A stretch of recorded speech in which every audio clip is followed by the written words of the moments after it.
اس دور کے انسانوں کی باقیات میں ہم بھی تو شامل ہیں، ہم جو خود کو خرد مند آدمی کہلواتے ہیں، بنی نو انسان کی آخری بچ رہی نو۔ ہم کون ہیں؟ ہم انسان ہیں، ہم آدمی ہیں۔ اب دنیا میں انسانوں کی صرف ایک ہی قسم ہے، خرد مند آدمی، یعنی ہم انسان۔ ہومو سیپینس بقا کی اس ریس میں کامیاب و کامران ٹھہرے، تو آخر اس کامیابی کا راز کیا تھا؟ دانا آدمی نے آخر کیسے اتنی تیزی کے ساتھ دنیا کے دور دراز کونوں تک رسائی حاصل کر لی اور ماحولیاتی لحاظ سے زمین کی اہم ترین لوکیشنز پر اپنا قبضہ جما لیا؟ ہم نے بنی نوع انسان کی باقی انواع اور اجناس کو آخر کیسے گمنامی کے گڑھے میں دھکیل دیا؟ ہم نے دوسرے انسانوں، خاص طور پر نیانڈرتھالز، جو ہم سے کہیں مضبوط اور بڑے دماغ والے تھے اور جو سخت موسم میں بھی گزارا کر سکتے تھے، کیسے ہم نے انہیں شکست دی؟ یہ نیانڈرتھالز آخر آدمی کی یورش کا سامنا کیوں نہ کر سکے؟ یہ تمام سوالات نہایت اہم ہیں، اور جوں سوچتے جائیں تو یہ بحث نہایت شدت اختیار کرتی جاتی ہے۔ ان سارے سوالوں کا غالباً ایک ہی جواب ہے، اور یہی جواب ہی وہ شے بھی ہے جو اس بحث کو جاری رکھنے بلکہ شروع کرنے کی وجہ بنا، اور وہ جواب ہے لینگویج، بولی، زبان۔ آدمیوں نے دنیا اس لیے فتح کی کیونکہ وہ بولی، لینگویج ایجاد کرنے میں کامیاب ہو گئے تھے۔ علم کا درخت۔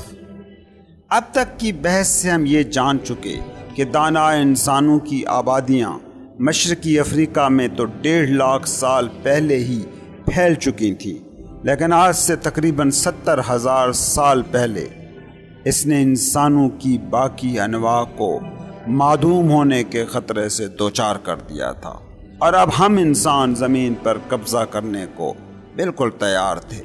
بجا کہ یہ قدیم دور کے آدمی اپنی فطرت میں آج ہی کے انسانوں کی طرح تھے، مگر یہ خصوصیات انہیں کسی بھی طرح انسانوں کی ان باقی انواع سے برتر و سپریم ثابت نہیں کرتی، کیونکہ تب تک ہومو سیپینز نے کوئی ایسا کارنامہ سر انجام نہیں دیا تھا کہ وہ اشرف المخلوق کہلائے جاتے۔ قدیم آدمی نے اس دور میں نہ کوئی نفیس ٹولز بنائے تھے، نہ کوئی خطرناک ہتھیار دریافت کیے تھے، نہ ہی کوئی ایسے کارنامے سر انجام دیے تھے کہ جو بعد میں ہومو سیپینز کا ترہ امتیاز بنے، بلکہ حقیقت تو یہ ہے کہ خرد مند آدمی اور انسانوں کی دوسری انواع کی مڈ بھیڑ میں پہلے نیانڈرتھالز کو زیادہ کامیابی ملی تھی۔ تقریباً 1 لاکھ سال پہلے ہومو سیپینز کے چند گروہوں نے مشرقی افریقہ سے شمال کی طرف ہجرت کی۔ یہ آج کی دنیا میں ملک شام کا علاقہ تھا، جو اس ہجرت کے وقت نیانڈرتھال انسانوں کا مسکن تھا۔ دانا آدمی کو یہاں پیر جمانے میں مکمل ناکامی کا سامنا کرنا پڑا تھا، اور وجہ اس کی یہ تھی کہ یا تو یہاں کے مقامی نیانڈرتھال انسان کافی بد مزاج واقع ہوئے تھے، یا پھر شاید درست اور سخت موسم آڑے آیا ہوگا۔ ہمیں پوری طرح علم نہیں ہے، لیکن کیا خبر آدمی یہاں نیانڈرتھال انسانوں کی بجائے یہاں پائے جانے والے جراثیموں اور طفیلی کیڑوں کے ہاتھوں شکست کھا گیا ہو۔ خیر، اس شکست کی وجہ چاہے جو بھی رہی ہو، یہ طے ہے کہ آدمی کو پسپائی اختیار کرنا پڑی تھی، اور مشرق وسطیٰ کے میدانوں کو نیانڈرتھال انسانوں کے لیے کھل کھیلنے کے لیے چھوڑنا پڑا تھا۔ اس دور کے آدمی کی یہ غیر معیاری کارکردگی محققین کو یہ سوچنے پر مجبور کرتی ہے کہ شاید قدیم آدمی کے دماغ آج کے جدید آدمی جیسے ترقی یافتہ نہیں تھے، بلکہ ان کی دماغی ساخت آج کے انسانوں سے شاید مختلف رہی ہوگی۔ وہ بھلے جسمانی طور پر ہمارے جیسے نظر آتے ہوں، لیکن ان کی دماغی صلاحیتیں جیسے سیکھنا، یاد رکھنا اور ذرائع ابلاغ وغیرہ انتہائی محدود تھے۔ اس دور کے قدیم آدمی کو انگریزی زبان سکھانا اسے آج کے مذہبی عقائد پر قائل کرنا، اسے نظریہ ارتقاء سمجھا پانا گویا بھینس کے آگے بین بجانے کے مترادف ہوتا۔ ایسی کسی بھی کوشش کا نتیجہ سوائے مایوسی کے کچھ نہ نکلتا۔ جیسے اس قدیم آدمی کا حال ہے، ویسے ہی آج کے جدید دور کے آدمی کے لیے بھی قدیم دور کے اس آدمی کی بولیاں سیکھنا، سمجھنا اور سوچنے کے انداز کو سمجھ پانا تقریباً ناممکن ہوتا۔ لیکن پھر تقریباً 70,000 سال پہلے کچھ ایسا ہوا کہ آدمی نے پہلی دفعہ غیر معمولی اور مثالی کارکردگی دکھانا شروع کر دی۔ یہ وہ وقت ہے جب ہومو سیپینز نے افریقہ سے اپنی دوسری ہجرت کی۔ اب کی بار آدم زاد اس تندی سے نکلے کہ انہوں نے صرف نیانڈرتھلوں کو ہی نہیں بلکہ انسانوں کی تمام دیگر انواع کو بھی صرف مشرق وسطیٰ سے ہی نہیں بلکہ دنیا کے پورے نقشے سے ہی رگیت کے رکھ دیا۔ یہ انسانی تاریخ میں کسی بھی نوع انسانی کے لیے انتہائی مختصر عرصے میں اس قدر ترقی کا حیران کن مظاہرہ تھا۔ آدمی مشرق وسطیٰ سے نکل کر یورپ اور مشرقی ایشیا تک پہنچ چکا تھا۔ پھر 45,000 سال پہلے کسی نہ کسی طرح سمندر کو بھی پار کر گیا اور آسٹریلیا جا پہنچا۔ یہ وہ بر اعظم تھا جہاں اس سے قبل کسی انسان نے قدم نہیں رکھا تھا۔ تقریباً 70,000 سال سے لے کر 30,000 سال پہلے کے عرصے میں کشتی، تیل سے جلنے والے چراغ، تیر کمانے اور گرم کپڑے سینے اور پرونے کے لیے سوئیاں وغیرہ بھی انسان نے ایجاد کر لی۔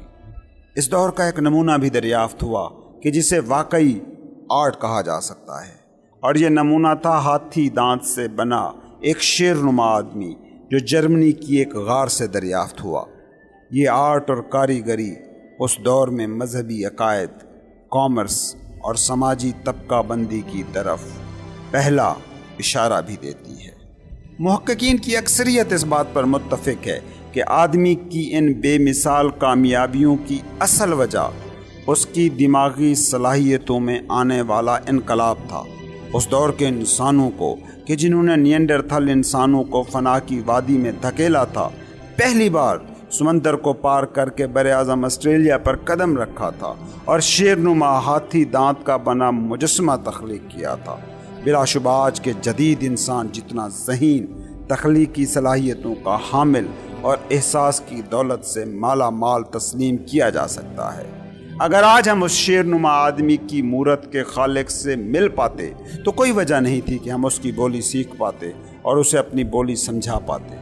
ہم اس دور کے آدمی کو وہ سب کچھ سمجھا سکتے جو آج ہم جانتے ہیں۔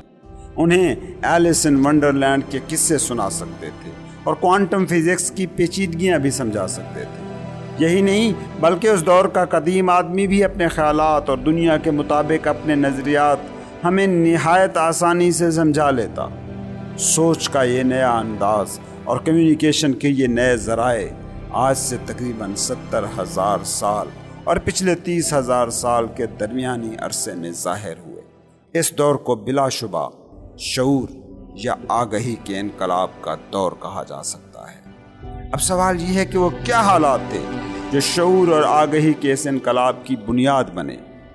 پوری صراحت کے ساتھ تو شاید اس موضوع پر بھی ہم کچھ نہیں کہہ سکتے، مگر اس ضمن میں جو سب سے عام اور قابل فہم نظریہ ہے وہ یہ ہے کہ حادثاتی طور پر ہم انسانوں میں کچھ ایسی جینیاتی تبدیلیاں واقع ہوئیں کہ جنہوں نے خرد مند آدمی کے دماغ کے اندرونی تاروں کو کچھ اس طرح سے چھیڑا کہ وہ نئے طریقوں سے سوچنے کے قابل ہو گیا، اور نئی بولی، نئے انداز، جدید زبان کی شکل میں ایک دوسرے سے رابطہ کرنے، ابلاغ کرنے اور ایک دوسرے تک رسائی پانے میں کامیاب ہو گیا۔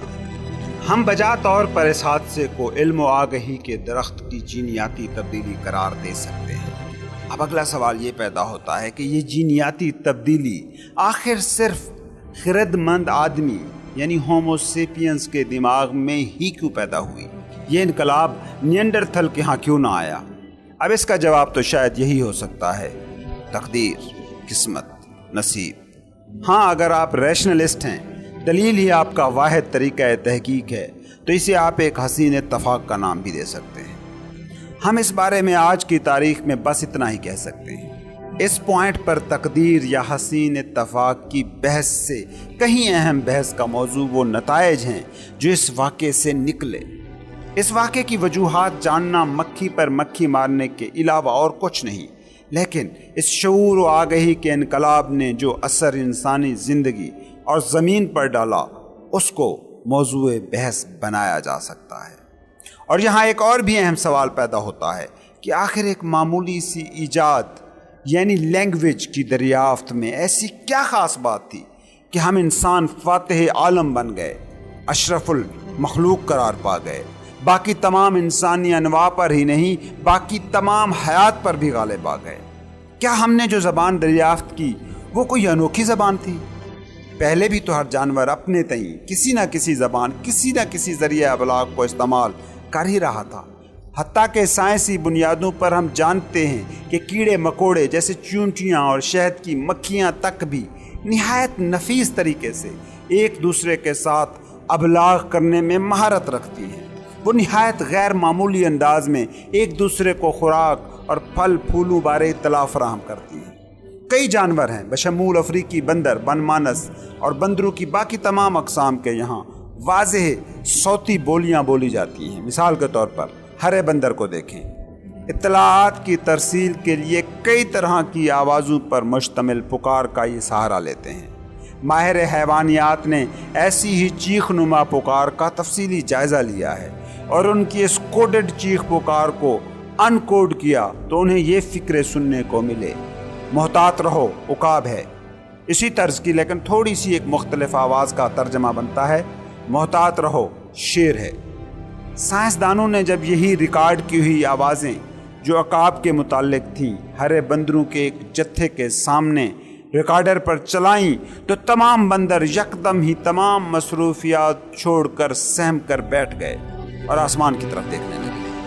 جب اسی گروہ کو دوسرے طرز کی شیر کے متعلق آوازیں سنائیں تو یکدم جیسے بھگدڑ مچ گئی اور سارے بندر اچھلتے کودتے خوف کے مارے درختوں پر چڑھ گئے۔ یہاں یہ بتانا البتہ ضروری ہے اور آگے بھی اس پر بات ہوگی کہ آدمی کی زبان یا بولی سے مراد بنیادی بول چال کی صلاحیت ہے۔ اس سے ہرگز مراد کوئی خاص لہجہ یا زبانوں کی مختلف اقسام جیسے انگریزی، ہندی اور چینی زبان نہیں ہے۔ ہاں ویسے یہ بھی گمان بعض محققین کو ہے کہ شعور اور آگہی کے انقلاب کے آغاز میں بھی آدمی جو زبانیں بولتا تھا تب بھی مختلف زبانیں اور لہجے موجود تھے۔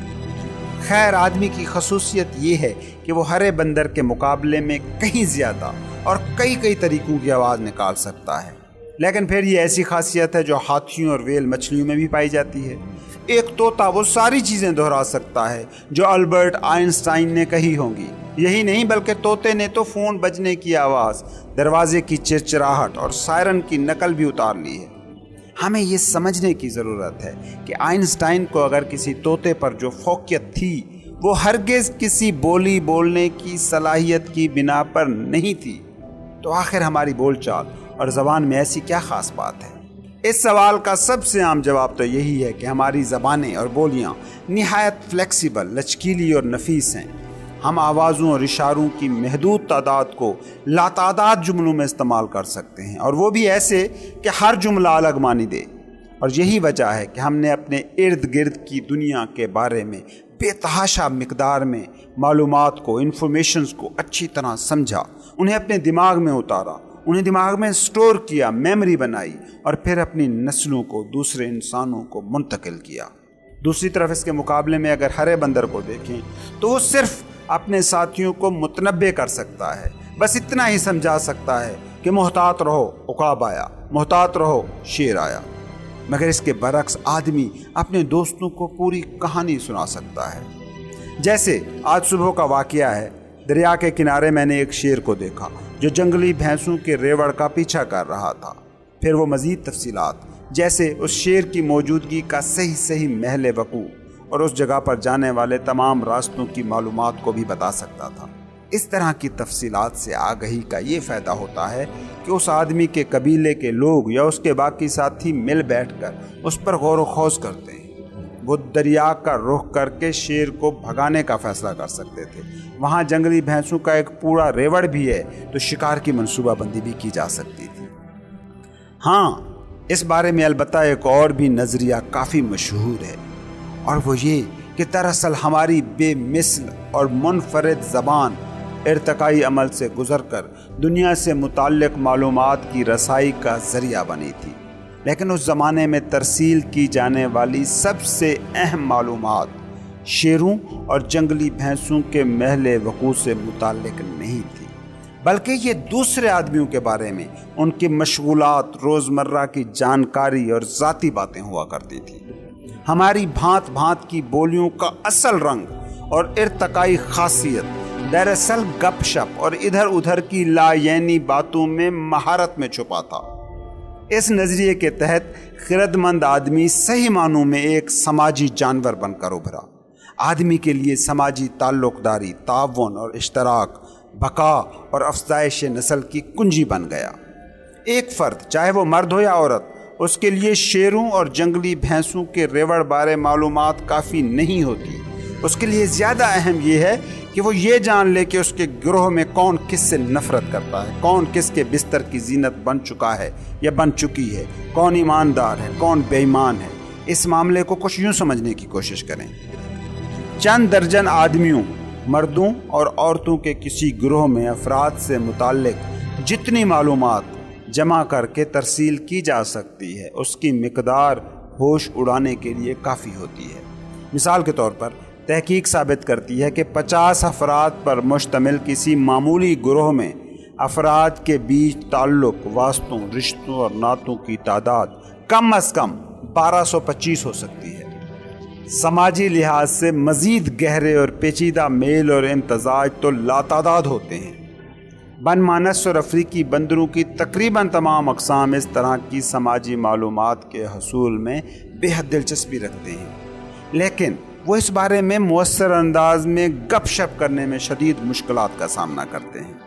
نیانڈرتھل اور قدیم آدمیوں کو بھی شاید ایک دوسرے کی پیٹھ پیچھے چغل خوری اور غیبت میں شدید مشکلات کا سامنا رہا ہوگا۔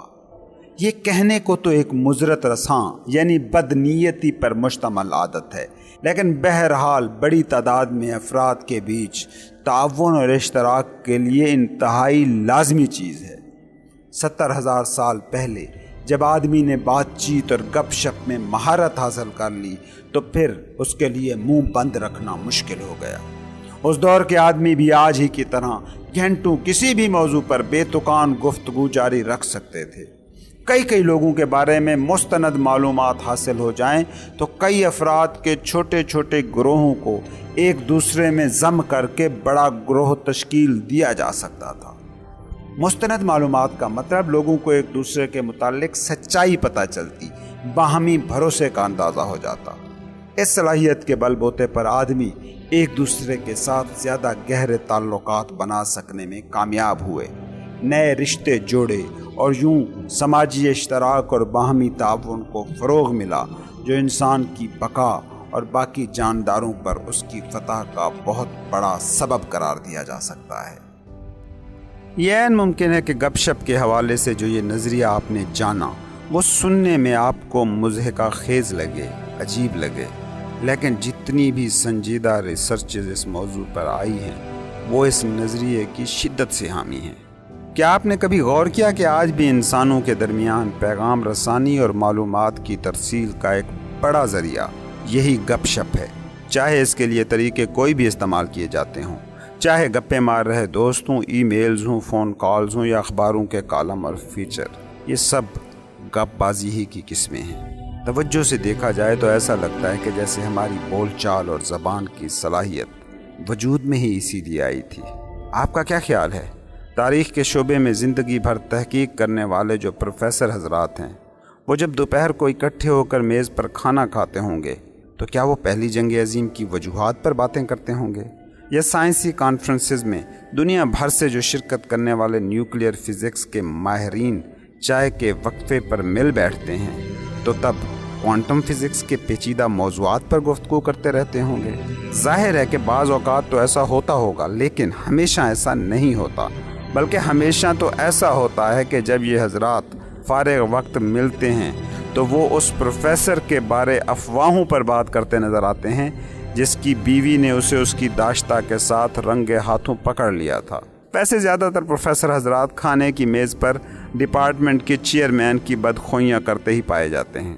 اکثر تو تازہ ترین ریسرچ کے لیے ملنے والی جو گرانٹ ہوتی ہے اس رقم کے بارے میں بڑ مارتے نظر آتے ہیں، یا دوسروں کو ملنے والی گرانٹ کے فضول استعمال پر سیخ پا نظر آتے ہیں۔ گپ شپ اور ادھر ادھر کی باتیں عام طور پر ایک دوسرے کی غلطیوں، خطاؤں اور برائیوں سے متعلق ہوا کرتی ہے۔ افواہیں پھیلانے والے صحیح معنوں میں چوتھے ستون یعنی صحافت سے جڑے ہوتے ہیں۔ صحافیوں کا تو کام ہی سماج اور معاشرے کے بدعنوان اور مفت خور عناصر کے بارے میں متنبع کرنا اور ان کے بارے میں معلومات فراہم کرنا ہوتا ہے۔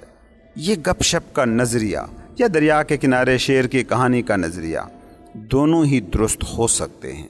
ہمارے لیے یہاں یہ سمجھنا زیادہ اہم ہے کہ ہماری زبان اور بول چال کی صلاحیت کی بے مثال خصوصیت یہ نہیں کہ ہم دوسرے آدمیوں، شیروں اور جنگلی بھینسوں کے ریوڑ سے متعلق وسیع مقدار میں معلومات جمع کر کے اس کو آگے ترسیل کر سکتے ہیں۔ ہماری زبان اور بول چال کی اصل صلاحیت اور خوبی یہ ہے کہ ہم ان چیزوں کے بارے میں بھی معلومات حاصل کر کے آگے ترسیل کر سکتے ہیں جو سرے سے وجود ہی نہیں رکھتی۔ جہاں تک ہمیں علم ہے، آدمی انسانوں میں واحد نوع ہے جو ایسی مخلوقات، ذاتوں اور ہستیوں اور موجودات کے بارے میں بات کر سکتا ہے جسے اس نے خود کبھی دیکھا، سنا، چھوا اور سونگھا بھی نہیں ہوتا۔ قصے، حکایات، الف لیلوی داستانیں، کہانیاں، اساطیر، خداؤں کے بارے روایات اور مذاہب کا تصور پہلی بار شعور اور آگہی کے اسی انقلاب کے ساتھ آیا تھا۔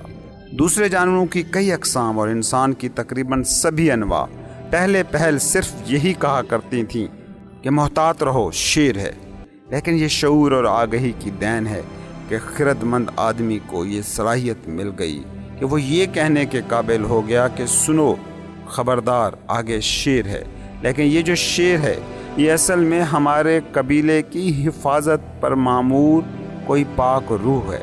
تصوراتی اور خیالی مفروضے گھڑنے کی صلاحیت ہی ہم آدمیوں کی زبان اور بول چال کی بے مثل اور بے نظیر خوبی ہے۔ اس امر پر اتفاق ہونا قدر آسان ہے کہ یہ صرف آدمی ہی ہے جو ان چیزوں کے بارے بات چیت کر سکتا ہے جو اصل میں وجود ہی نہیں رکھتی۔ یہ آدمی ہی ہے جو ہر صبح ناشتے سے قبل 6-8 چیزوں پر یقین کامل کر کے تیار بیٹھا ہوتا ہے۔ آپ ایک بندر کو کسی بھی صورت میں اپنا کیلا، مرنے کے بعد بندروں کی جنت میں لاتعداد کیلوں کے وعدے پر اپنے حوالے کرنے پر قائل نہیں کر سکتے۔ لیکن ایسا کرنا آخر کیوں اہم ہے؟ فکشن خطرناک حد تک گمراہ کن یا پریشان کن حد تک خیالات کو منتشر کرنے کا سبب بن سکتا ہے۔ وہ لوگ جو جنگلوں میں پریوں اور جن بھوتوں کی تلاش میں نکلتے ہیں بجا طور پر ان لوگوں کے مقابلے میں زیادہ ہلاکت کا شکار ہوتے ہیں جو جنگلوں میں کھو جائیں اور جن کی ساری توجہ کھمبیوں اور دوسری خوراک جمع کر کے واپسی کے امکانات پر مرکوز رہے۔ اسی طرح جب ہم گھنٹوں پاک ارواح اور سرپرست محافظ ہستیوں کی عبادت میں گزار کر اپنا قیمتی وقت ضائع نہیں کر رہے ہوتے، یہی وقت ہم اپنی حالت کی بہتری، خوراک پیدا کرنے اور افزائش نسل کے لیے بھی تو استعمال کر سکتے تھے۔ فکشن کا اصل کمال یہ نہیں ہے کہ آج ہم لاتعداد غیر مرئی چیزوں پر یقین رکھتے ہیں، بلکہ فکشن کا اصل کمال یہ ہے کہ ہم اجتماعی طور پر سب کے ساتھ مل کر ان غیر مرئی چیزوں پر یقین پال سکتے ہیں۔ ہم دوسرے لوگوں کے ساتھ مل کر قصوں، داستانوں اور دیو مالائی اساطیر جیسے تورات و انجیل کی تخلیق سے متعلق جو حکایات ہیں، قدیم آسٹریلوی داستانوں اور جدید ریاستوں کے قوم پرست مفروضوں کو ترتیب دے سکتے ہیں۔ اسی طرح کی ساری حکایات اور اساطیر، قصے اور کہانیاں آدمی کو بڑی تعداد میں مل کر غیر معمولی انداز میں نہایت احسن طریقے سے ایک دوسرے کے ساتھ لچک اور لوچدار انداز میں تعاون اور اشتراک کی صلاحیت عطا کرتی ہیں۔ چیونٹیاں اور شہد کی مکھیاں بھی بڑی تعداد میں مل کر کام کرتی ہیں، ایک دوسرے کے ساتھ تعاون کرتی ہیں، لیکن وہ ایسا صرف انتہائی سخت گیر طریقے اور صرف قریبی خاندان کی چیونٹیوں اور شہد کی مکھیوں کے ساتھ ہی مل جل کر کرتی ہیں۔ بھیڑیے اور بن مانس صرف انہی بن مانسوں اور بھیڑیوں کے ساتھ مل کر جتھے بناتے ہیں جن سے وہ اچھی طرح مانوس ہوں۔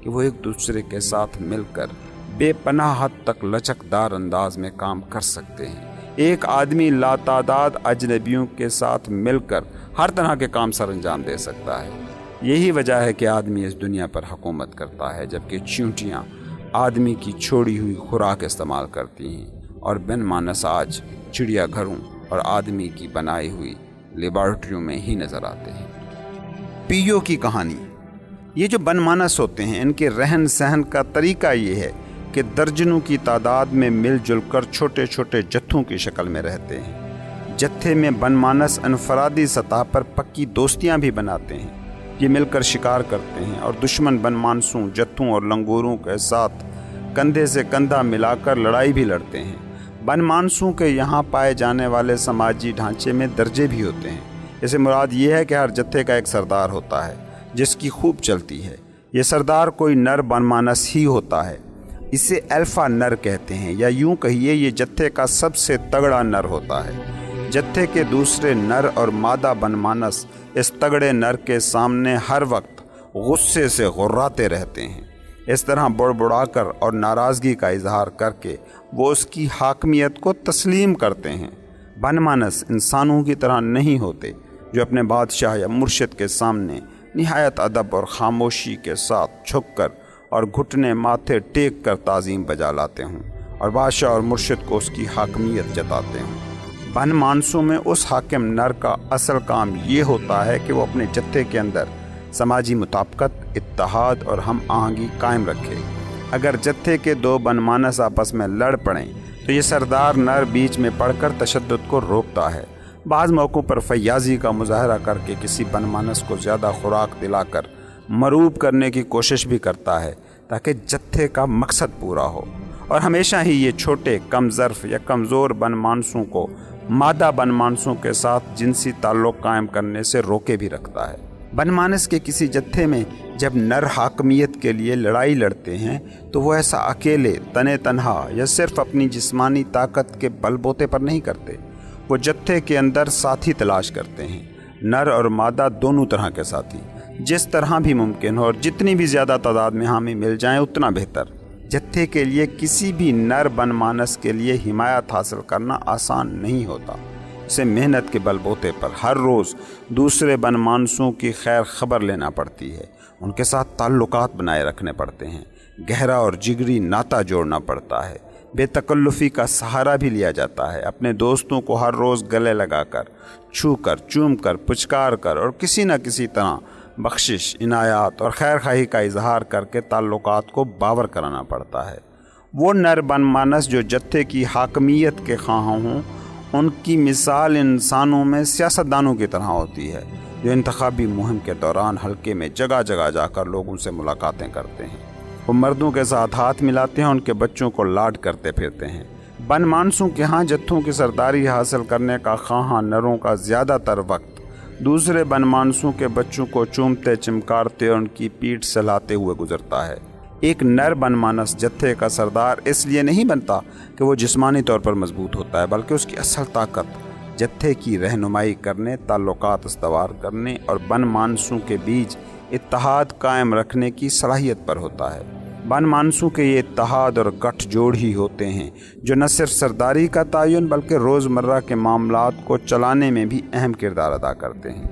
ایسے کسی بھی متحد جتھے کا رکن بن مانس اپنا زیادہ تر وقت اکٹھے گزارتے ہیں، کھانا بانٹ کر کھاتے ہیں اور مشکل وقت میں ایک دوسرے کی مدد بھی کرتے ہیں۔ بن مانسوں کے جتھوں کو برقرار رکھنے اور احسن طریقے سے چلانے کے لیے ضروری ہوتا ہے کہ عددی لحاظ سے حد مقرر رہے۔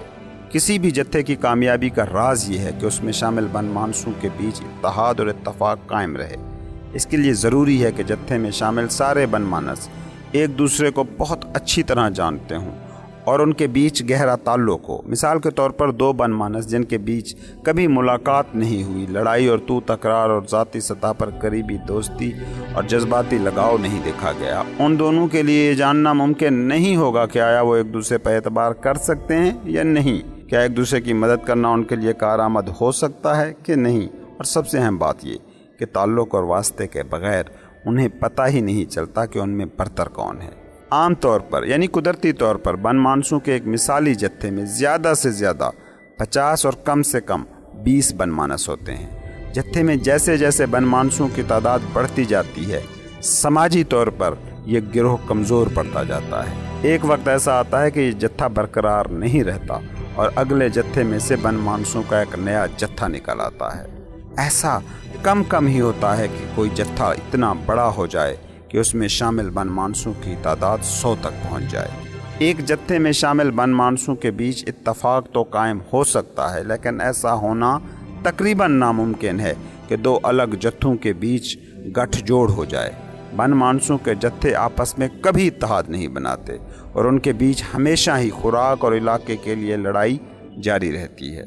سائنسدانوں نے بن مانسوں کے جتھوں کے بیچ طویل لڑائیوں اور چپکلشوں کا پورا ریکارڈ جمع کر رکھا ہے۔ یہ لڑائیاں، یہ چپکلشیں برسوں جاری رہتی ہیں، بلکہ ایسا بھی دیکھا گیا ہے کہ بن مانسوں نے عداوت اور دشمنی میں دوسرے جتھوں کا انتہائی مہارت اور نظم و ضبط کے ساتھ ایک ایک کر کے پورے جتھے کا صفایا بھی کر دیا۔ پتہ یہ چلا کہ بن مانسوں کے یہاں بھی نسلی صفائے کا تصور پایا جاتا ہے۔ اوائل دور کے انسان بشمول قدیم آدمی کی سماجی زندگی بھی غالباً کچھ ایسی ہی تھی۔ بن مانسوں کی طرح انسانوں کے یہاں سماجی جبلت پائی جاتی تھی، جس کی وجہ سے ہمارے آبا نے دوسرے انسانوں کے ساتھ تعلق اور دوستی پالی، پیشوائی کا نظام قائم کیا اور ایک دوسرے کے ساتھ مل کر شکار کیا اور لڑائیاں لڑیں۔ تاہم اس دور میں انسان بھی بن مانسوں کی طرح چھوٹے چھوٹے گروہوں میں بٹ کر ایسا کر پاتا تھا۔ اوائل دور کے قدیم انسانوں کے یہاں بھی جب کوئی گروہ حد سے زیادہ بڑا ہو جاتا تھا تو سماجی ترتیب اور نظام غیر مستحکم ہو جایا کرتا تھا اور نتیجہ گروہ کے ٹوٹنے کی شکل میں نکلتا تھا۔ بھلے کوئی وادی کتنی ہی زرخیز کیوں نہ ہو، اس میں دستیاب وسائل زیادہ سے زیادہ 500 قدیم آدمیوں کا پیٹ بھرنے کے لیے ہی کافی ہوتے تھے۔ ایسے حالات میں یہ ممکن ہی نہیں تھا کہ بہت سے اجنبی لوگ اکٹھے مل کر بسر کر پاتے۔ ان کے بیچ یہ کیسے طے ہوتا ہوگا کہ رہنما کون ہوگا، کون کہاں اور کس حد تک شکار کر سکتا ہے اور کون کس کے ساتھ ازدواجی تعلقات استوار کرے گا؟ یہ شعور اور آگہی کی دین ہے کہ فضول گوئی اور گفتگو کا فن آیا، جس کے نتیجے میں آدمی کے لیے سماجی طور پر بڑے سے بڑا گروہ تشکیل دینا ممکن ہو گیا۔ لیکن گفت و شنید اور گپ بازی کی بھی تو حد ہوتی ہے۔ عمرانیات کی تحقیق سے پتہ چلا ہے کہ گپ شپ، باہمی تعلق اور لاف گزانی پر مبنی گروہ میں قدرتی طور پر زیادہ سے زیادہ 150 افراد ہی شامل ہو سکتے ہیں۔ اس سے زیادہ کسی آدمی کے لیے بھی ممکن نہیں کہ وہ قریبی بلکہ یوں کہیے ذاتی سطح پر دوسرے لوگوں کو اچھی طرح جان پہچان سکے، ان کے ساتھ لگاؤ انس پال سکے۔ کوئی بھی آدمی 150 سے زیادہ لوگوں کے بارے میں سچی اور جھوٹی الغرض ہر طرح کی افواہیں جمع کر سکتا ہے اور نہ ہی آگے پھیلا سکتا ہے۔ آپ خود سوچئے، ایک آدمی آخر کس بارے کب تک چغل خوری کرے گا، کس کی غیبت کرے گا، کتنوں کے بیچ لگائی بجھائی کر سکتا ہے؟ آج بھی ہم دیکھتے ہیں کہ ایک عام آدمی کے سماجی تعلقات، نفسیات اس جادوئی ہند سے یعنی 150 کے ارد گرد ہی گھومتا ہے۔ آپ اپنے ارد گرد اور خود پر غور کریں تو پتہ چلتا ہے کہ 150 آدمیوں سے کم جہاں بھی ہوگا وہاں محلے داروں، دیہاتیوں، کاروباریوں، سماجی حلقوں اور فوجی یونٹوں کی آپس میں خوب بنتی ہے۔ ان کی آپس میں اتنی بنتی ہے کہ لوگ آپس میں ایک دوسرے کے ساتھ خوب شیر و شکر ہو کے رہتے ہیں۔ ان کے یہاں گہرے تعلق بنتے ہیں، خوب غیبتیں ہوتی ہیں، چغل خوری میں مزہ آتا ہے۔ ایسی صورتحال میں کسی کو کسی رسمی منصب کی کوئی حاجت محسوس نہیں ہوتی۔ لقب، القاب، خطاب کوئی معنی نہیں رکھتے اور عام طور پر معمولی رسوم و رواج کے سوا کسی دوسرے قانون دستور کی موٹی موٹی کتابوں کی ضرورت نہیں پڑتی۔ یہ لوگ آپس میں ہی مل بیٹھ کر معاملات طے کر سکتے ہیں۔ ایک فوجی پلاٹون کی مثال لے لیں جس میں 30 سے 35 فوجی ہوتے ہیں۔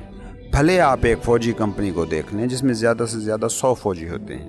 ایک فوجی پلاٹون یا کمپنی میں فوجی کیسے ایک دوسرے کے ساتھ جڑ جاتے ہیں، ان کے بیچ گہرے تعلق قائم ہو جاتے ہیں۔ اتنی بے تکلفی ہوتی ہے کہ ایک معزز سارجنٹ بھی اپنی کمپنی کا شاہ بن سکتا ہے۔ اس کی اتنی عزت ہوتی ہے کہ کمیشنڈ افسران بھی اس کا لحاظ کرتے ہیں اور اس کی بات سنتے ہیں۔ اسی طرح کوئی چھوٹا خاندانی کاروبار ہو تو اس کو چلانے کے لیے کسی بورڈ آف ڈائریکٹرز کی ضرورت نہیں پڑتی۔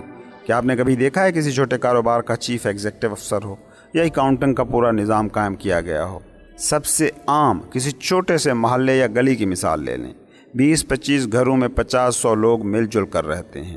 اس گلی میں 2-4 بڑے بھی ہوتے ہیں جن کی سبھی عزت کرتے ہیں۔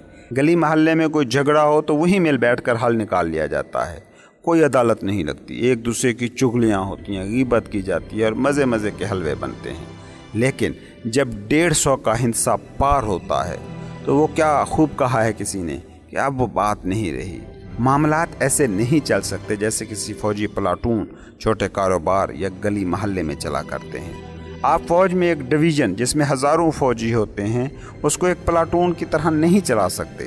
چھوٹے خاندانی کاروباروں کو اس وقت شدید مشکلات اور گھمبیر صورتحال کا سامنا کرنا پڑتا ہے جب کاروبار اس قدر پھیل جائے کہ باہر سے لوگوں کو کرائے پر رکھنے کی ضرورت پڑے۔ ایسے کاروبار اگر خود کو دوبارہ سے ایجاد نہ کریں، اختراعی تبدیلیاں نہ کریں تو پھر یہ فنا ہو جاتے ہیں۔ 150 افراد تک محدود گروہ بندی کی اس مشکل کا آخر آدمی نے حل کیسے نکالا؟ اس دہلیز کو پار کیسے کیا؟ آدمی نے گلی محلے تو چھوڑ ہزاروں اور لاکھوں نفوس پر مشتمل شہر بسا لیے، ایسی سلطنتیں قائم کی جس میں لاکھوں نہیں بلکہ کروڑوں آدمی تھے۔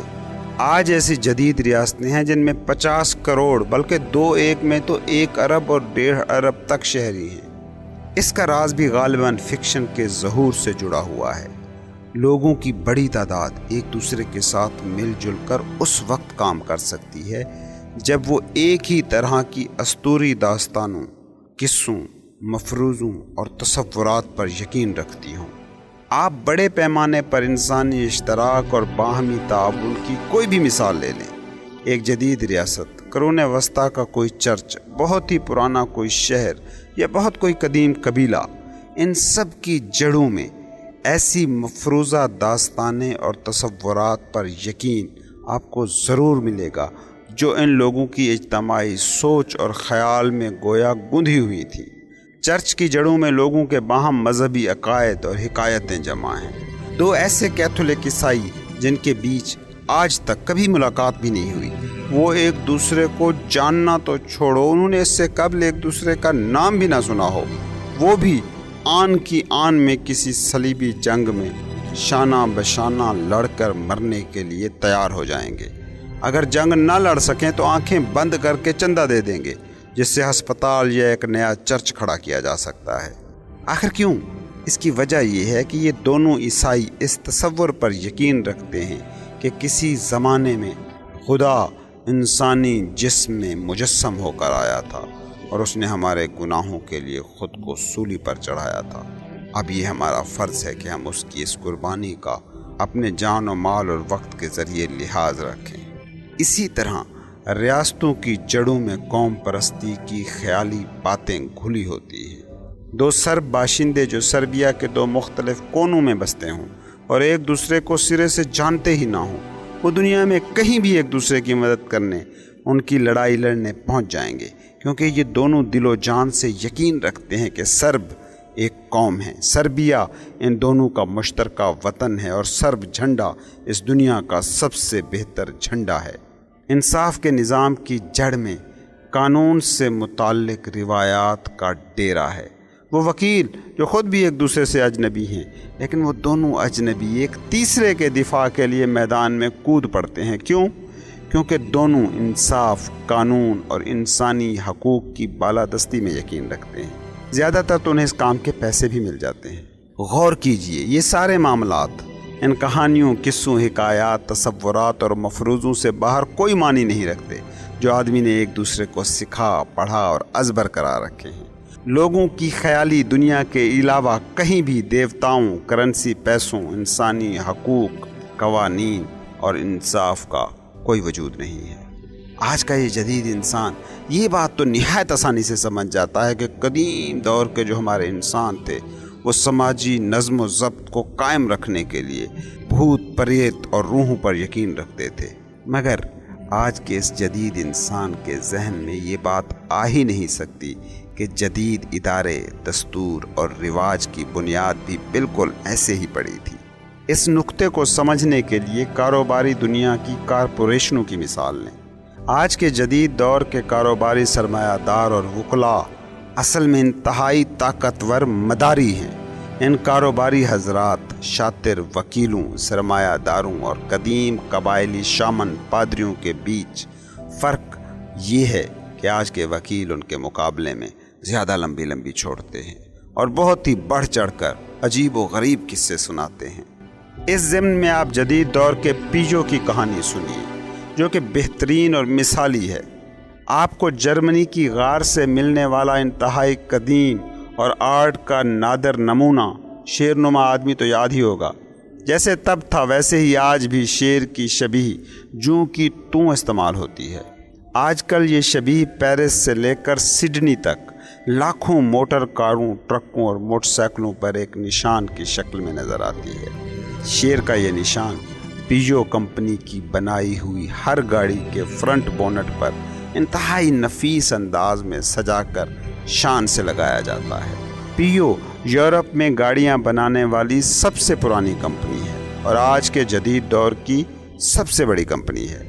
پیجو کمپنی کی ابتدا مشرقی فرانس کے ایک چھوٹے سے قصبے میں ایک چھوٹے خاندانی کاروبار کی صورت میں ہوئی تھی۔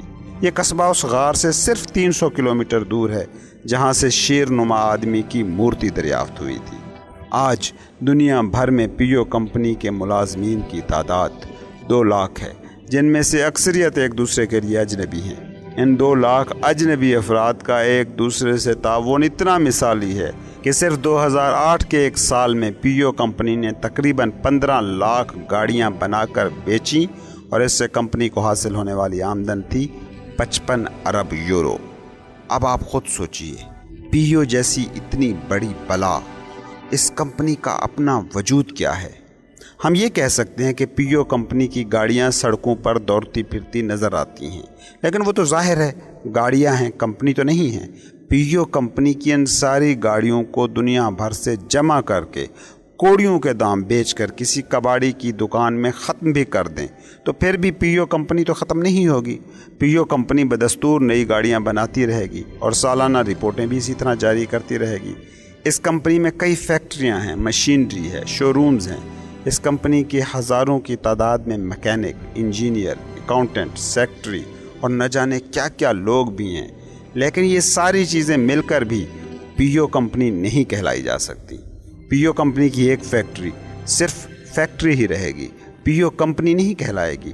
فرض کریں کسی آفت یا حادثے کے نتیجے میں پیجو کمپنی کے سارے ملازمین مر کھپ جاتے ہیں، فیکٹریاں جل کر راکھ ہو جاتی ہیں اور ایگزیکٹو دفاتر، شو روم اور سروس ایریا زمیں بوس ہو جاتے ہیں، پھر بھی پیجو کمپنی کے لیے نہایت آسان ہے کہ وہ ادھار پیسہ لے کر نئے ملازمین بھرتی کر کے نئی فیکٹریاں کھڑی کر کے نئی مشینری کے ساتھ دوبارہ گاڑیاں بنانا شروع کر دے۔ پیجو کمپنی کے مینیجر اور سرمایہ لگانے والے بھی ہیں، لیکن عجیب بات یہ ہے کہ ان کو بھی آپ پیجو کمپنی نہیں کہہ سکتے۔ یہ سارے مینیجر نہایت آسانی کے ساتھ معطل کیے جا سکتے ہیں اور اس کمپنی کے سارے حصص اور سارے شیئرز خریدے اور بیچے جا سکتے ہیں۔ کوئی بھی سرمایہ دار اس کمپنی میں حصص خرید بھی سکتا ہے اور جب چاہے بیچ بھی سکتا ہے۔ تو پھر یہ سوچنا بالکل جائز ہے کہ آخر یہ پیجو کمپنی چیز کیا ہے۔ اس ساری کہانی کا مطلب یہ نہیں ہے کہ پیجو کمپنی کوئی ناقابل تسخیر اور لافانی شے ہے۔ آج اگر کوئی جج اس کمپنی کو تحلیل کرنے کا حکم سنا دے تو فیکٹریاں تو چلتی رہیں گی، مزدور، اکاؤنٹنٹ، مینیجر، شیئر ہولڈر اپنا کام کرتے رہیں گے، لیکن پیجو کمپنی آن کی آن میں غائب ہو جائے گی۔ سادہ الفاظ میں کہیں تو پیجو کمپنی کا اس مادی دنیا سے کوئی تعلق ہی نہیں ہے۔ پھر سوال یہ پیدا ہوتا ہے کہ کیا یہ پیجو کمپنی واقعی وجود رکھتی ہے؟ تو اس کا جواب یہ ہے کہ پیجو کمپنی ہمارے اجتماعی تخیل کا صرف ایک واہمہ ہے۔ وکلا حضرات اس واہمے کو قانونی مفروضے کا نام دیتے ہیں۔ یہ ایسی شے ہے جس کی نشاندہی نہیں کی جا سکتی، انگلی سے اشارہ کر کے نہیں بتایا جا سکتا کہ یہ ہے۔ یہ کوئی مادی شے نہیں ہے، لیکن قانون کی روح سے بہرحال ایک وجود ہے۔ میری اور آپ کی طرح پیجو کمپنی بھی ایک جیتا جاگتا لیکن تصوراتی وجود ہے۔ اس پر بھی ہماری ہی طرح ملکوں کے قانون لاگو ہوتے ہیں۔ جہاں جہاں یہ کمپنی وجود رکھتی ہے، پیجو کمپنی کے نام پر بینک اکاؤنٹ بھی کھول سکتا ہے اور کمپنی کسی بھی آدمی کی طرح جائیداد کی مالک بھی بن سکتی ہے۔ پیجو کمپنی ٹیکس بھی ادا کرتی ہے اور اس پر مقدمہ بھی کیا جا سکتا ہے۔ یہی نہیں بلکہ پیو کمپنی ایسا وجود ہے جسے سزا بھی دی جا سکتی ہے۔ اس کمپنی کے حصص رکھنے والوں، مالکان اور ملازمین کو نہیں بلکہ خود پیو کمپنی کو سزا دی جا سکتی ہے۔ پیو کمپنی کی حقیقت قانونی ہیر پھیر کی ایک اختراع لمیٹڈ کمپنی سے متعلق ہے۔ یہ جو لمیٹڈ کمپنی کی اختراع ہے، اس کے پیچھے نوع انسانی کی ہوشیاری اور ذہانت کی معراج چھپی ہوئی ہے۔ آدمی ہزاروں سالوں سے ان گنت برسوں تک ایسی اختراعات کے بغیر ہی جیتا چلا آیا ہے۔ ریکارڈ شدہ انسانی تاریخ کے تقریباً حصے میں یہی نظر آتا ہے کہ جائیداد کا مالک بننے کے لیے گوشت پوست سے بنے ہوش و حواس کے مالک آدمی کا وجود لازم ہے۔ اگر 13ویں صدی میں کوئی شخص ہاتھ ریڑھیوں کی ورک شاپ بنا کر ریڑھیاں بنانے کی دکان لگاتا تو وہی شخص یہ کاروبار سمجھا جاتا۔ مثال کے طور پر اگر ایک ہاتھ ریڑھی بکنے کے ایک ہفتے بعد ہی ٹوٹ جاتی تو غصے میں لال پیلا گاہک ناک بھویں چڑھا کر سیدھا اس شخص کے گریبان پر ہاتھ ڈالتا۔ اگر اس شخص نے 1000 سونے کے سکے ادھار لے کر یہ کاروبار شروع کیا تھا، فرض کریں یہ کاروبار ناکام ہو جاتا ہے تو اس شخص کو یہ ادھار اپنی ذاتی جائیداد جیسے گھر، گائے، زمین بیچ کر ادا کرنا پڑتا۔ اور یہ اس زمانے کی بات ہے جب شاید اس شخص کو اپنی ناکامی کا خمیازہ اپنے بچوں کو بھی غلامی میں بیچ کر ادا کرنا پڑتا تھا۔ اگر اس کے باوجود بھی وہ ادھار چکانے میں ناکام رہتا تو لازم ہے کہ اس کے قرض خواہ اس کو پکڑ کر مقامی قاضی کی عدالت میں لے جاتے۔ یہاں اس شخص کو قید کی سزا بھی سنائی جاتی۔ یہ شخص اس کاروبار کے متعلق ہر شے کا ذمہ دار قرار پاتا اور اس کی کوئی حد نہ تھی۔ اس حقیقت میں کوئی دو رائے نہ ہوتی۔ اگر آپ اس زمانے میں جی رہے ہوتے تو کاروبار شروع کرنے سے پہلے 100 نہیں 1000 بار سوچتے۔ یہ ایسی صورتحال تھی کہ کاروبار کی حوصلہ شکنی ہوتی تھی۔ لوگ نیا کاروبار کرنے اور معاشی خطرات مول لینے سے ڈرتے تھے۔ ظاہر ہے کہ کون ایسے جھنجٹ پالے جس کا نتیجہ کنگالی اور مفلسی ہو۔ یہی وجہ تھی کہ لوگوں نے اجتماعی طور پر لمیٹڈ کمپنیوں کے بارے سوچنا شروع کر دیا۔ یہ خود مختار کمپنیوں کا تصور تھا، مراد ایسا تصور جو قانونی طور پر کسی بھی شخص کو ان کمپنیوں کو تشکیل دینے، سرمایہ کاری کرنے والے اور چلانے والے لوگوں سے آزادی فراہم کرتا تھا۔ پچھلی چند صدیوں میں لمیٹڈ کمپنیاں دنیا بھر کے معاشی میدان کا سب سے بڑا کردار بن کر ابھری ہیں۔ آج ہم لمیٹڈ کمپنیوں سے اس قدر مانوس ہو چکے ہیں کہ سرے سے بھول گئے ہیں کہ وہ صرف ہمارے خیال اور تصور کا شاخسانہ ہیں اور اس کے سوا کچھ بھی نہیں۔ امریکہ میں لمیٹڈ کمپنی کو کہا جاتا ہے کارپوریشن۔ کارپوریشن کی اصطلاح بھی بڑی مزے کی ہے۔ وہ یوں کہ کارپوریشن لاطینی لفظ کارپس سے نکلا ہے۔ کارپس کا معنی جسم ہوتا ہے اور کارپوریشن کے تصور میں واحد جسم ہی ایک ایسی چیز ہے جو سرے سے موجود ہی نہیں ہوتی۔ اگرچہ کارپوریشن کوئی گوشت پوست سے بنا جسم تو نہیں، لیکن امریکہ کا قانونی نظام کارپوریشنوں کے ساتھ قانونی طور پر آدمیوں ہی کی طرح برتاؤ کرتا ہے، ایسا ہی جیسے گوشت پوست سے بنا کوئی جیتا جاگتا انسان ہو۔ 1896 عیسوی میں بھی فرانس کا قانونی نظام کمپنی نامی ایسے ہی وجود پر یقین رکھتا تھا۔ تب ایک شخص آیا، اس کا نام تھا آرمانڈ پیژو۔ اسے اپنے والدین کی جانب سے دھات کی ایک چھوٹی سی ورک شاپ وراثت میں ملی تھی۔ اس ورک شاپ میں چھوٹے پیمانے پر سپرنگ، آریاں اور سائیکل بنائی جاتی تھیں۔ پیو نے 1896 میں اپنے کاروبار کو وسعت دیتے ہوئے موٹر گاڑیاں بنانے کا فیصلہ کیا اور باقاعدہ ایک لمیٹڈ کمپنی رجسٹرڈ کروائی۔ اس نے کمپنی کا نام اپنے ہی خاندانی نام پر پیو رجسٹرڈ کروایا۔ یہ کمپنی قانونی طور پر پیو اور اس کے خاندان سے الگ ایک خود مختار وجود تھی۔ اگر کوئی موٹر گاڑی چلتے چلتے میکینیکل وجوہات کی بنا پر رک جاتی تو خریدار آرمنڈ پیو پر نہیں بلکہ پیو کمپنی پر ہر جانے کا دعویٰ کر سکتا تھا۔ پیو کمپنی نے ورک شاپ میں توسیع اور شو روم بنانے کے لیے لاکھوں فرانسیسی فرانک کا قرضہ لیا، لیکن اگر یہ کمپنی دیوالیہ ہو جاتی تو آرمنڈ پیو قرض خواہوں کو ایک بھی پائی دینے کا حقدار نہیں تھا، کیونکہ قرض آرمنڈ پیو نامی شخص نہیں بلکہ پیو نامی کمپنی نے اٹھایا تھا۔ آرمنڈ پیو 1915 میں بیمار پڑ کر انتقال کر گیا، لیکن پیو کمپنی آج بھی زندہ ہے اور حیرت انگیز طور پر تندرست اور اچھی صحت کی حامل ہے، یعنی خوب منافع کما رہی ہے۔ آرمنڈ پیو نے پیو کمپنی کی تخلیق کیسے کی؟ اس کا جواب یہ ہے کہ آرمنڈ پیو نے کمپنی کو ایسے ہی پیدا کیا جیسے نوع انسانی کی تاریخ میں پادریوں نے خدا اور جادوگروں نے بھوت پریت اور بد روحوں کے تصور کو ایجاد کیا تھا۔ اس قدیم تصور کے تحت آج بھی ہزاروں اور لاکھوں کی تعداد میں فرانسیسی عیسائی اتوار کے روز بلا ناغہ چرچ میں جمع ہوتے ہیں اور یسوع مسیح کے صلیب پر چڑھتے ہوئے جسم کی شبیہ بناتے ہیں۔ کروڑوں لوگ آج بھی بھوت پریت اور آسیب پر یقین رکھتے ہوئے ہر روز کبھی دن تو کبھی رات میں ٹوٹکے کرتے ہیں۔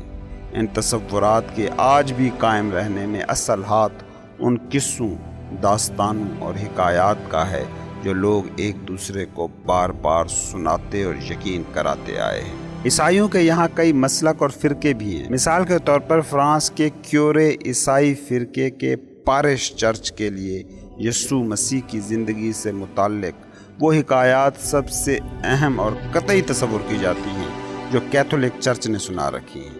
ان حکایات کی روح سے اگر کوئی کیتھولک پادری غسل کر کے، پاک صاف ہو کر، مقدس پوشاک پہن کر، سچے دل اور پوری لگن کے ساتھ صحیح وقت اور صحیح جگہ پر بالکل ٹھیک لہجے، تلفظ اور مخصوص انداز کے ساتھ درست لفظوں کی ادائیگی کرے تو دنیا کی معمولی چیزیں جیسے ڈبل روٹی اور شراب خدا کے اوتار کی صورت گوشت اور پوست میں ڈھل جاتی ہیں۔ پادری بآواز بلند لاطینی زبان میں وہ لفظ ادا کرتا ہے جس کے معنی ہیں یہ میرا جسم ہے، اور فٹ سے سامنے پڑی ڈبل روٹی اور شراب یسوع مسیح کے گوشت میں ڈھل جاتی ہے۔ اس پادری کو جب اس کے فرقے کے لاکھوں عیسائی دیکھتے ہیں کہ اس نے پاک صاف ہو کر، باقاعدہ تیار ہو کر، نہایت تندہی اور انہماک سے اس پوری کارروائی پر عمل کیا ہے، تو وہ ایسے پیش آتے ہیں جیسے سچ مچ خدا حقیقت میں اتر آیا ہے اور وہ اب اس مقدس ڈبل روٹی اور شراب میں سمو گیا ہے۔ پیو کمپنی کے معاملات میں اہم حکایت یا مفروضہ وہ تھا جو فرانس کے نظام قانون نے وضع کیا تھا۔ یہ قانون فرانس کی پارلیمان نے طے کیا تھا، اور آپ تو جانتے ہی ہیں کہ پارلیمان مقدس ہوا کرتی ہے۔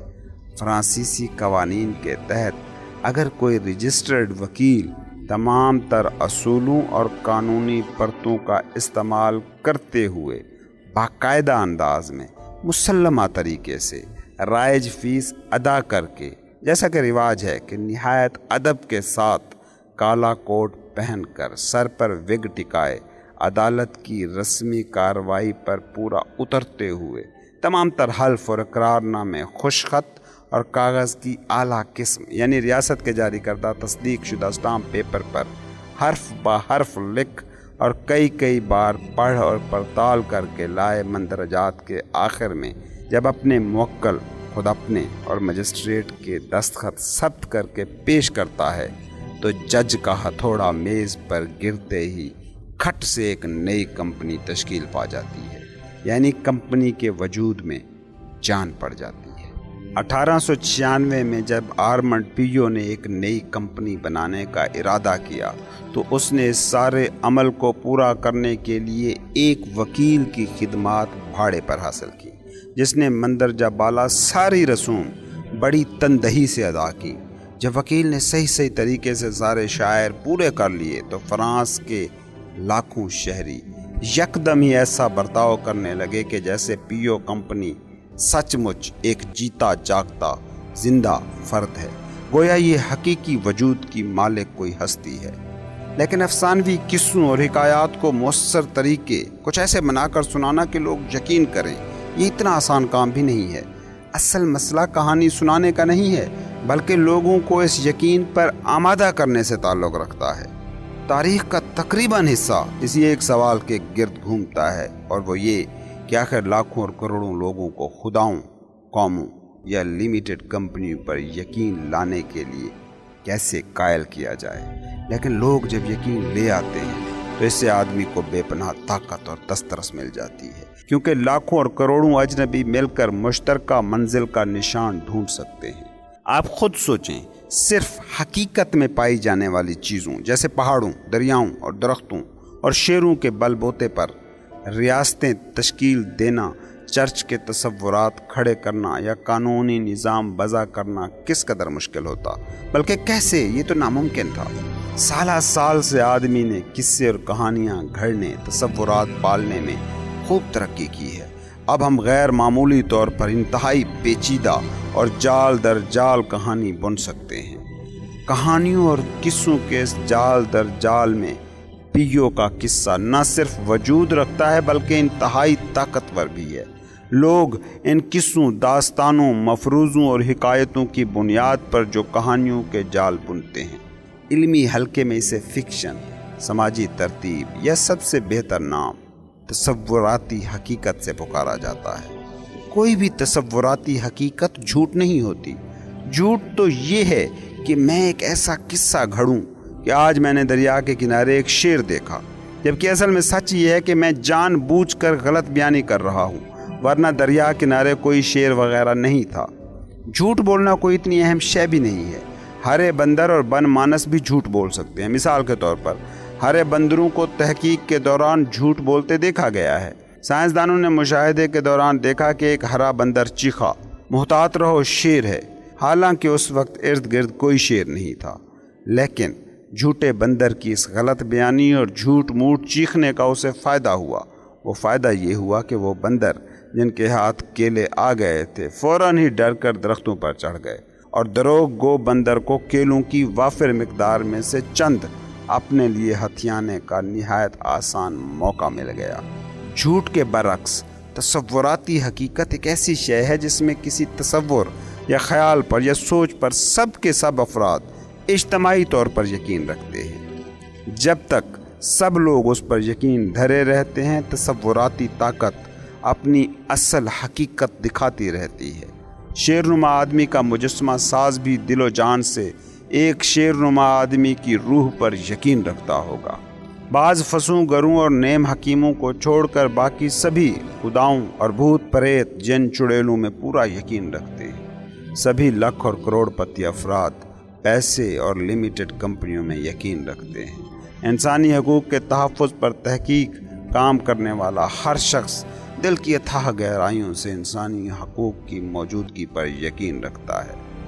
آپ خود بتائیں، 2011 میں جب اقوام متحدہ نے لیبیا کی حکومت سے اپنے شہریوں کے انسانی حقوق کے تحفظ کا مطالبہ کیا تو اس میں جھوٹ کہاں تھا؟ حالانکہ اقوام متحدہ، لیبیا اور انسانی حقوق، یہ تینوں کیا ہیں؟ ہمارے تخیل کی ایک ایجاد۔ یہ ہماری تصوراتی حقیقت کا حصہ ہے۔ جب سے شعور اور آگہی پیدا ہوئی ہے، تب سے آج تک آدمی دوہری حقیقت میں اپنی بسر کرتا چلا آ رہا ہے۔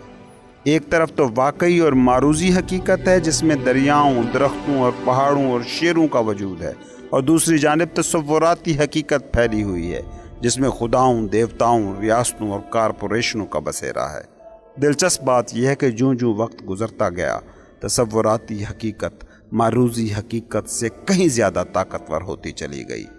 آج تو صورتحال یہ ہے کہ خود واقعی حقیقتوں جیسے دریاؤں، درختوں اور شیروں کی بقا تصوراتی حقیقتوں جیسے خداؤں، ریاستوں اور کارپوریشنوں کی محتاج ہے۔ جینیات کو Chakma, by passing the genome. جب آدمی نے صرف اپنے ذہن میں موجود حقیقت کو لفظوں کا روپ دے کر ٹھوس حقیقت میں ڈالنے کا فن سیکھ لیا تو کوآپریشن کی کئی راہیں نکل آئیں۔ اس سے نہ صرف یہ ہوا کہ بڑی تعداد میں اجنبی لوگ مل کر ساتھ رہنے لگے اور باہمی طور پر تعاون کرنے لگے، بلکہ اس سے ایک اور اہم دریافت بھی انسانوں نے کی۔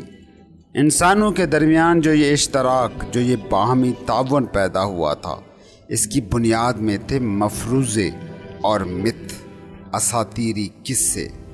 اب انسان یہ بھی جان چکا تھا کہ لوگوں کو نئے لائف سٹائل، کسی نئے مقصد پر جمع کیا جا سکتا ہے، اور اس کے لیے بس ضرورت ہے قصے گھڑنے کی صلاحیت کی۔ اور جب قصوں کو بس بیٹھے بیٹھے گھڑنا ہی ہے تو اس کی لازم تو نہیں کہ کوئی حد بھی ہو۔ لوگوں نے حالات کو معقول اور ماحول کو سازگار پاتے ہوئے پہلے تو موجود قصوں میں من پسند تبدیلیاں کیں اور بعد میں نئے قصے بھی تراشنا شروع کر دیے۔ مثال کے طور پر 1799 میں فرانسیسی عوام نے راتوں رات بادشاہوں کے خدائی حق کے حکمرانی کے تصور کو ریجیکٹ کرتے ہوئے جمہور کی خود مختاری اور خود ارادیت کے مفروضوں پر ایمان لانے کا فیصلہ کیا۔ تاریخی تناظر یہ بتاتا ہے کہ شعور کے انقلاب کے بعد سے آدمی نے جہاں قصے اور مفروضے گھڑنے کے فن میں کمال پایا، وہیں دوسری طرف ماحولیاتی تبدیلیوں کے مطابق اپنے رویوں، اپنے طرز عمل کو بھی بدلا۔ تاہم کسی بھی طرح کے ماحول میں ایک ہی نوع سے تعلق رکھنے والے جانوروں کا رویہ کم و بیش ایک جیسا ہوتا ہے۔ سماجی رویوں اور طرز عمل میں عام طور پر جینیاتی تغیر کے بغیر غیر معمولی تبدیلیوں کی گنجائش نہیں ہوتی۔ مثال کے طور پر بن مانس کے جتھوں میں درجوں اور رتبوں کے تحت الفا نر یا سردار کے ماتحت جینا دراصل ان کے جینز میں لکھا ہوتا تھا۔ عام زبان میں کہیں تو یہ کہ سردار کی سرداری کو ماننا گویا ان کی فطرت ہے، جبکہ بن مانس کی ایک دوسری نوع جو بن مانسوں کی کزن ہے، جسے بونوبو کہتے ہیں، ان کے جتھے کی جینیات میں برابری اور مساوات کے تحت رہنا اور مادہ بونوبوؤں کی حکومت لکھی ہوتی ہے۔ بن مانسوں کا وہ گروپ جو الفا نر کی سرداری میں جیتا ہے، وہ اپنے ان بونوبو کزنوں کو دیکھ کر اس سسٹم سے باغی نہیں ہوتا جو ان کے ہاں رائج ہوتا ہے۔ مطلب وہ اپنے جینز کے ساتھ، اپنی نیچر کے ساتھ ہمیشہ وفادار رہتے ہیں۔ ایسا کبھی نہیں ہوگا کہ بن مانسوں کے جتھوں میں حقوق نسواں کا انقلاب برپا ہو جائے۔ اسی طرح نر بن مانس کبھی بھی آئین ساز اسمبلی میں جمع ہو کر سردار بن مانس کا عہدہ ختم نہیں کر سکتے، اور یہ اعلان کرنے کے اہل نہیں ہے کہ آج کے بعد سارے بن مانس برابر ہیں۔ بن مانسوں کے رویوں اور طرز عمل میں بدلاؤ اسی وقت ممکن ہے جب ان کی نیچر میں، ان کی جینز میں کوئی بنیادی قسم کی تبدیلی پیدا ہو جائے۔ قدیم آدمی کا طرز عمل بھی شروع کی صدیوں میں یہی تھا، اس لیے ان کے ہاں کوئی بھی انقلاب نہیں آتا تھا۔ مطلب کہا جا سکتا ہے کہ آدمی کی سماجی ساخت میں جو تبدیلی آئی ہے، اس میں ٹیکنالوجی، دریافتوں اور اجنبی دیسوں میں اس کے رہنے کی صلاحیت کے ساتھ ساتھ اس کے جینز اور ماحولیاتی عوامل میں آنے والی چینجز نے مرکزی کردار ادا کیا ہے۔ اس میں معاشرتی اور تمدنی عوامل کا بہت ہی کم ہاتھ ہے۔ یہی تو وجہ ہے کہ آدمی کو یہ قدم اٹھانے میں لاکھوں برس لگ گئے۔ 20 لاکھ سال پہلے جینیاتی تبدیلیوں کے مراحل سے گزر کر کھڑے آدمی ہومو ایریکٹس کا ظہور ہوا تھا۔ یہ اس جینیاتی تبدیلی ہی کا ثمر تھا کہ کھڑے آدمی نے پہلی بار پتھر کے اوزار اور ہتھیار بنانے کی تکنیک سیکھی۔ آج پتھر کے اوزار اور ہتھیار ہی انسان کی اس نوع کی نمایاں خصوصیات شمار ہوتی ہیں۔ جب تک ہومو ایریکٹس کی جینیات میں مزید تبدیلیوں کا ظہور نہیں ہوا، پتھر سے بنائے ہتھیار اور اوزار تقریباً 22 لاکھ سال تک ویسے کے ویسے ہی رہے۔ اس کے برعکس خرد مند آدمی کے ہاں شعور اور آگہی کا ادراک ہوتے ہی رویوں اور طرز عمل کی تبدیلیوں کی صلاحیت میں تیزی آ گئی۔ آدمی ایک نسل سے دوسری اور مستقبل کی تمام نسلوں میں بدلتے رویے، طرز عمل اور کردار بڑھ چڑھ کر منتقل ہوتے رہے، اور اس مقصد کے لیے جینیات میں تبدیلی اور ماحولیاتی عوامل اور ان کی ضرورت بے معنی ہو گئی۔ رویوں اور طرز عمل کی نسل در نسل منتقلی کی سب سے عمدہ مثال آدمی کی نسلوں میں پائے جانے والی لاولد اشرافیہ ہے۔ لاولد اشرافیہ میں چیدہ مثالیں کیتھولک چرچ کے پادری، بدھ سادھو اور چینی دفتروں میں دفتر شاہی سنبھالنے والا مخنث طبقہ ہے۔ اس طرح کے لاولد اشرافیہ کا وجود ڈارون کے نظریے یعنی فطری انتخاب کے سب سے بنیادی اصول کے عین خلاف ہے، کیونکہ سماج کے یہ غالب اور مقتدر حلقے اپنی مرضی سے افزائش نسل اور تولید کو ترک کرتے ہیں۔ دوسری جانب بن مانس جتھوں میں سردار یا الفا نر تھا، جو اپنی حاکمیت اور جتھے پر غلبے کی طاقت کو جتنی زیادہ بن مانسوں کے ساتھ ممکن ہو جنسی ملاپ کے لیے استعمال کرتے ہیں، اور جتھے میں زیادہ سے زیادہ تعداد میں بچے پیدا کر کے اس خاندانی جتھے کو مضبوط سے مضبوط بنانے کی کوشش کرتے ہیں۔ دوسری جانب آدمی کے یہاں کیتھولک الفا نر جنسی ملاپ اور بچے پیدا کرنے کے عمل کو مکمل طور پر چھوڑ دیتا ہے۔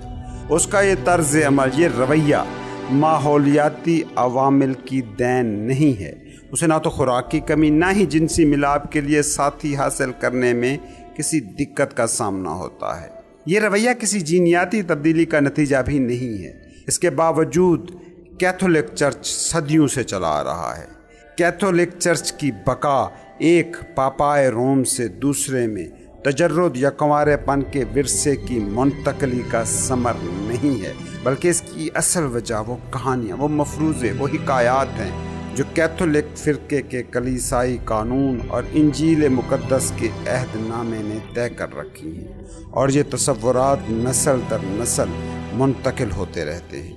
دوسرے الفاظ میں یہ بجا طور پر کہا جا سکتا ہے کہ جہاں ایک طرف قدیم انسان کے رویے اور عمل ایک ہی طرز پر لاکھوں سال جامد رہتے تھے، جدید خرد مند آدمی اپنے سماجی ڈھانچے کو، باہمی تعلقات کو، اکنامکس کو سالوں میں بدل سکتا ہے۔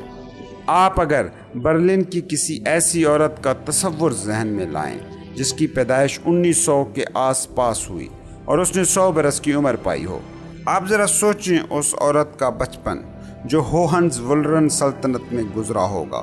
اس نے جوانی کی بہاریں جمہوریہ وائمر، نازی جرمنی اور کمیونسٹ مشرقی جرمنی میں گزاری ہوں گی۔ وہ مرتے وقت متحدہ و وفاقی جرمنی کی شہری ہوگی۔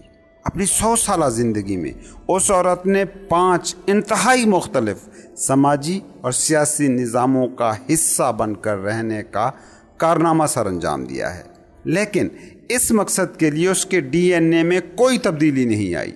یہ حیران کن بات ہی نہیں بلکہ آدمی کی کامیابی کی اصل کنجی بھی یہی ہے۔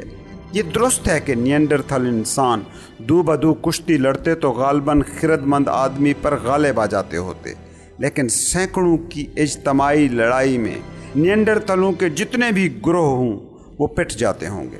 نیانڈرتھلوں کو صرف شیر کے ٹھکانوں کا پتہ تھا، درندوں کے اتے پتے کی معلومات کی ترسیل کی ان میں صلاحیت تھی، لیکن قبائلی روایات اور انسان پر ارواح کی برکت کے سائے، یہ حکایات بنانے، سنانے اور دہرانے کی صلاحیت ان میں قطعاً نہیں تھی۔ فکشن تخلیق کرنے کی صلاحیت کے بغیر نیانڈرتھل گروہوں کے لیے ایک دوسرے کے ساتھ مؤثر انداز اور کثیر تعداد میں تعاون کرنا ممکن ہی نہیں تھا۔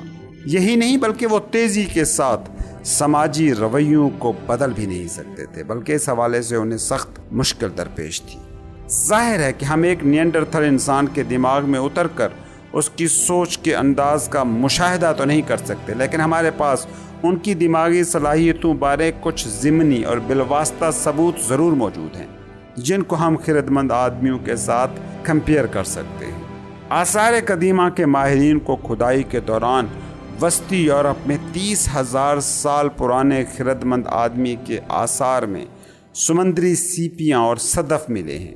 یہ جو خول ہیں ان کا تعلق بحیرہ روم اور بحیرہ اوقیانوس سے ثابت ہوتا ہے۔ ان سیپوں کی باقیات کا سمندر سے اتنی دور براعظم کے اندرونی علاقوں میں پایا جانا، اس کا ایک ہی مطلب ہے اور امکان ہے کہ اس زمانے میں بھی خرد مند آدمیوں کے گروہوں کے بیچ اتنی دور دور تک تعلق، رابطہ اور پیغام رسانی کے ساتھ ساتھ تجارتی تعلق موجود تھا۔ دوسری جانب دوسری انواع انسانی جیسے نیانڈرتھل اور ڈینی سیوا انسانوں کی بستیوں کے آثار میں ایسے کوئی ثبوت تجارت سے متعلق تو ہرگز سامنے نہیں آئے۔ نیانڈرتھل اپنے اوزار، اپنے ہتھیار مقامی سطح پر ہی مقامی خام مال سے خود ہی تیار کرتے تھے۔ اسی طرح دوسری مثال جنوبی بحر الکاہل میں پائی جاتی ہے۔ خرد مند آدمیوں کے وہ گروہ جو نیو گنی کے شمال میں نیو آئرلینڈ جزائر پر رہتے تھے، وہ آتش فشاں کے برقانی شیشے کو زیادہ مؤثر، مضبوط اور تیز دھار اوزار اور ہتھیار بنانے کے لیے استعمال کیا کرتے تھے۔ اب یہ برقانی شیشہ اصل میں مائل چکنی آتش فشاں چٹان ہوتی ہے جو لاوا جم جانے سے بنتی ہے۔ دلچسپ بات یہ ہے کہ نیو آئرلینڈ میں برقانی شیشے کے ذخائر قدرتی طور پر موجود ہی نہیں ہیں۔ لیبارٹری میں ٹیسٹ کرنے سے پتہ چلتا ہے کہ اس زمانے میں آدمی جو برقانی شیشہ استعمال میں لاتا تھا وہ پاپوا نیو گنی کے علاقے میں نیو برٹن نامی جزیرے پر پایا جاتا ہے۔